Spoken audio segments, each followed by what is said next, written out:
শুরু করে শাক সবজি থেকে শুরু করে দুধ পাউরুটি ডাল চিনি এমন কোনো জিনিস নেই যার দাম নরেন্দ্র মোদীর হাত ধরে বাড়েনি।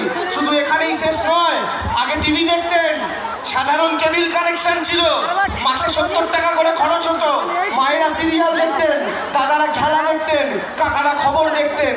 হঠাৎ করে নরেন্দ্র মোদী একটা নতুন নাটক নিয়ে এলেন, নাটকটার নাম হচ্ছে সেট টপ বক্স। আমরা ভাবলাম কি না কি হবে, একটার জায়গায় রিমোট বেড়ে হয়ে গেল দুখানা, কিন্তু মাঝখান থেকে কি হলো, আপনার টিভি দেখার খরচটাও যেটা 70 টাকা ছিল সেটা বেড়ে হয়ে গেল 250 টাকা। এভাবেই আপনার মোবাইলে কথা বলার খরচ 60-70 টাকা যেটা মাসে খরচ ছিল সেটাও আজকে বাড়িয়ে করে দিয়েছে 300 টাকার কাছাকাছি। এভাবেই প্রতিনিয়ত আপনার ব্যাংক থেকে টাকা কাটা।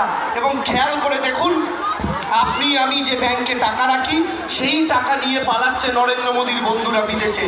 সেই টাকা ফেরত আনার কোনো কথা নেই, সেই টাকা ফেরত